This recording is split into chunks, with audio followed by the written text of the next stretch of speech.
आदिवासी आणि ग्रामीण भागातील अनेक गुणवंत मुलींना आर्थिक किंवा इतर अडचणींमुळे वैद्यकीय शिक्षणाच्या संधीपासून वंचित राहावे लागते। हीच अडचण लक्षात घेऊन शाळेतील मुलींसाठी नीट परीक्षेसाठी योग्य मार्गदर्शन आणि शैक्षणिक सुविधा उपलब्ध करून देत त्यांच्या स्वप्नांना नवी दिशा देण्यासाठी एका आश्रमशाळेने पुढाकार घेतला आहे। पालघर जिल्ह्यातील तलासरी तालुक्यातील पीएम श्री शासकीय माध्यमिक व उच्च माध्यमिक कन्या आश्रमशाळा वरवाडा येथे उमेद वरवाडा नीट प्रिपरेशन प्रोग्राम या अभिनव उपक्रमाचा शुभारंभ करत एक नवे व्यासपीठ उपलब्ध करून देण्यात आले आहे। या उपक्रमाचे उद्घाटन तलासरी पोलीस ठाण्याचे पोलीस निरीक्षक अजय गोरड यांच्या हस्ते करण्यात आले। यावेळी त्यांनी नीटसाठी निवड झालेल्या मुलींसोबत संवाद साधत त्यांना प्रेरणादायी मार्गदर्शन केले।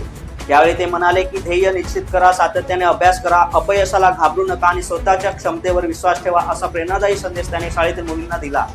या उपक्रमाअंतर्गत शाळेतील मुलींना नीट अभ्यासक्रमानुसार नियोजनबद्ध अभ्यास, विशेष तज्ञांचे मार्गदर्शन, शैक्षणिक साहित्य, प्रश्नसंच, सराव परीक्षा, चाचण्या आणि शंका निरसनाची सुविधा उपलब्ध करून दिली जाणार आहे। या उपक्रमासाठी स्वतंत्र नियंत्रक मंडळ तयार करण्यात आले असून यामध्ये शाळेचे मुख्याध्यापक श्यामनंद वाघ हे मुख्य संरक्षक तर गणेश देशमुख हे कार्यक्रम संचालक तर सुरेश तिबाड हे शैक्षणिक समन्वयक म्हणून जबाबदारी सांभाळणार आहेत। निवड झालेल्या मुलींना फिजिक्स, केमिस्ट्री, बायोलॉजी आणि मॅथ्स या विषयांसाठी विशेष तज्ञ शिक्षकांचे योग्य मार्गदर्शन मिळावं यासाठी शाळेतील शिक्षकांची निवड करण्यात आली आहे। स्वप्नांना दिशा, क्षमतेला संधी, यशाकडे झेप या ध्येय वाक्यासह सुरू झालेला हा उपक्रम आदिवासी मुलींसाठी वैद्यकीय शिक्षणाच्या दिशेने महत्त्वाचे पाऊल ठरणार आहे।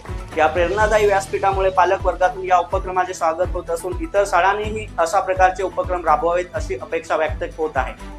मात्र आता उमेदच्या या माध्यमातून किती विद्यार्थ्यांनी नीटमध्ये यश मिळवून डॉक्टर होण्याचे स्वप्न साकारतात हे पाहणे महत्त्वाचे ठरणार आहे।